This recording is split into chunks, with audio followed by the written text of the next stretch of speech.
Exercice sur les suites géométriques et l'étude d'un placement à intérêt composé. Donc énoncé pour commencer. Niveau 1, temps estimé 15 minutes environ. On place donc 2000 € au 1er janvier 2013, au taux annuel de 4%, intérêt composé. On note CN, le capital disponible sur ce compte au 1er janvier de l'année 2013 plus N. 3 questions. Montrer que CN est géométrique et donner sa forme explicite. Calculer le capital au 1er janvier 2020. Et à partir de quelle année on dépassera les 10 000 €. Première question donc. Montrer que CN est géométrique et donner son expression en fonction de N. Quelques rappels pour commencer. Cn plus 1 est le capital suivant celui acquis l'année N, c'est-à-dire Cn augmenté de 4%. Et puis augmenter une valeur de t%, on vient lui appliquer le coefficient multiplicateur 1 plus t sur 100. Rédaction. Cn est le capital de l'année 2013 plus N. Cn plus 1 le capital de l'année suivante, c'est-à-dire Cn augmenté de 4%.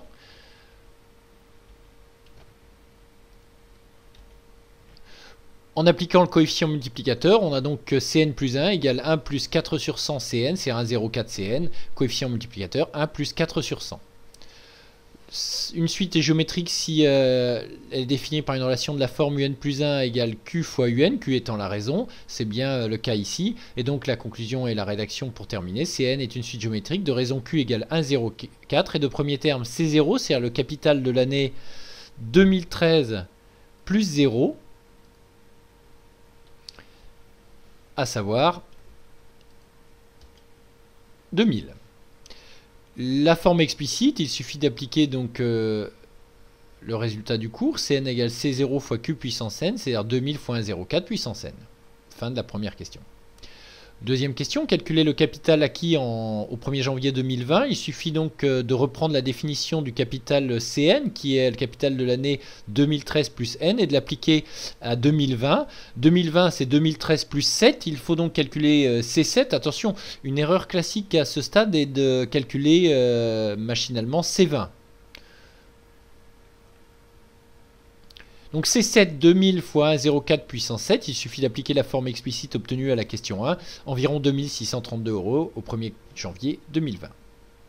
Et puis, pour terminer, la question 3, à partir de quelle année le capital va-t-il dépasser 10 000 €? Alors, deux méthodes sont possibles, soit avec la calculatrice, soit si le chapitre sur les logarithmes a été traité avec l'utilisation des logarithmes pour résoudre l'inéquation. Avec la calculatrice, donc on voit aussi la fiche méthode calculatrice et suite. On peut utiliser donc le menu récure, c'est-à-dire menu suite de la calculatrice qui permet d'afficher les termes d'une suite définie sous forme explicite ou par récurrence. Alors, menu récure sur la calculatrice. Ensuite, on sélectionne le type de suite que l'on veut saisir. Alors ici, on a le choix entre les deux, puisque on a la forme explicite qui a été obtenue à la question 1 et la relation de récurrence Cn plus 1 égale 1,04 Cn. Si on choisit donc la relation de récurrence, on va choisir donc le type F2, à savoir ici un plus 1 qui dépend de un. On saisit donc l'expression de la suite, 1,04 fois un, ici il y a n sur la calculatrice, puis on valide avec la touche exe. Ne pas oublier d'aller dans 7 pour paramétrer les indices et le premier terme de la suite, à savoir ici par exemple de 0 à 100, en espérant qu'il n'y a pas avant l'indice 100, le capital soit supérieur à 10 000 €. Et puis le premier terme, ne pas oublier ici, U0 égale 2000. Ensuite touche exe et puis exit. Pour afficher les termes, on utilise table F6. On remarque en parcourant le tableau de valeur que C41 pardon, est inférieur à 10 000 € et que C42, lui, est supérieur à 10 000 €. Alors, pour être sûr que le capital soit supérieur à 10 000 € pour n supérieur ou égal à 42, il faut être aussi certain que la suite soit croissante, à savoir ainsi, à partir de n égale 42, on sera certain que Cn sera supérieur ou égal à C42, donc toujours supérieur à 10 000 €. La suite Cn est géométrique, le premier terme est positif, la raison est plus grande que 1, Et donc la suite Cn est strictement croissante. Cela signifie qu'à partir de n, pour n supérieur ou égal à 42, Cn sera toujours supérieur ou égal à C42, qui lui aussi est supérieur à 10 000 euros. Donc à partir de 2055, le capital aura dépassé 10 000 euros. Alors avec les logarithmes, on va utiliser le résultat du cours qui nous donnait ln de a puissance n égale n ln de a pour a strictement positif. Et donc il faut résoudre l'inéquation Cn supérieur à 10 000, c'est-à-dire 2000 fois 1,04 puissance n, strictement supérieur à 10 000. Première étape, isoler 1,04 puissance n, donc 10 000 sur 2005. Il faut finalement résoudre l'inéquation 1,04 puissance n strictement supérieur à 5.